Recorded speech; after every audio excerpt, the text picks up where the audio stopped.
In 2016, the Philippines won a landmark legal victory over China, one that could have ended China's aggression in the South China Sea for good. But 5 years after that victory, China has continued to expand its presence in the disputed waters. The United States wants to contain China's aggression, but the Philippines seems confused about what it should do. Take on the dragon or sit back and hope for the best.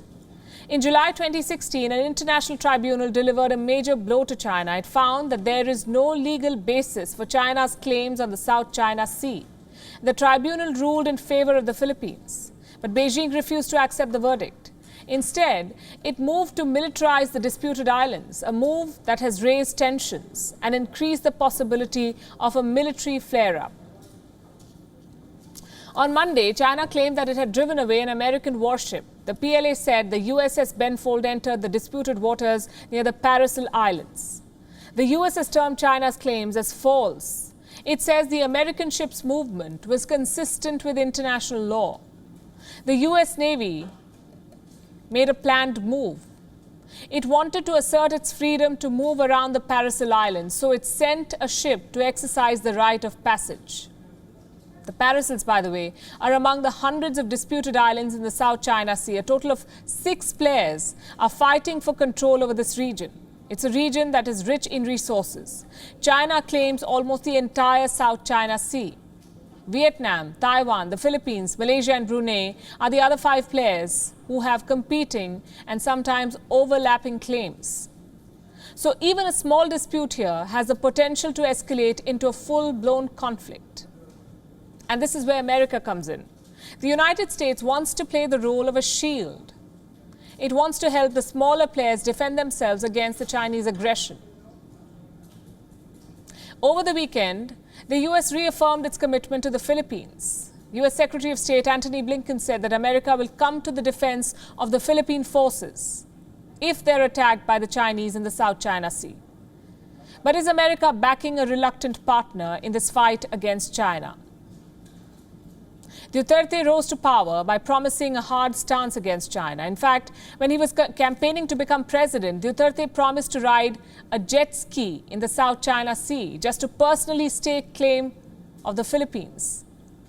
But after he became president, he made a U-turn. He said the jet ski remark was a joke, and only stupid people should believe it, his words. 1 year later, the Philippine president was singing praises of Beijing. In 2017, he spoke about how both sides had managed to turn around their relationship. I am pleased to note the positive turnaround and vigorous momentum of Philippines-China relations. Mutual trust and confidence building have led to increased interaction on many levels over two governments. Duterte is known for his combative brand of politics, but he has hesitated to use the same tone on China. Even when the Chinese tried to intimidate the Philippine Coast Guard earlier this year, hundreds of ships from the Chinese maritime militia anchored near a reef claimed by the Philippines. Filipinos wanted their government to stand up to the dragon. The country's foreign minister even resorted to some colorful language to ask the Chinese ships to leave. But how did the president respond? He issued a gag order. In the month of May, President Duterte asked his ministers to not say anything about the South China Sea in public. Well, maybe he should listen to the voices of his own citizens.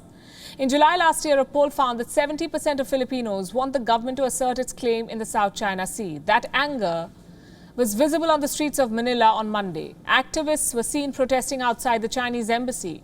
They held anti-China placards and demanded that Beijing should honor the verdict by the International Tribunal 5 years ago. The pressure is now on Duterte. By ignoring these voices in his country, the president is not only putting his own political career at risk, he's also allowing China to accelerate its military activities in the region. WION is now available in your country. Download the app now and get all the news on the move.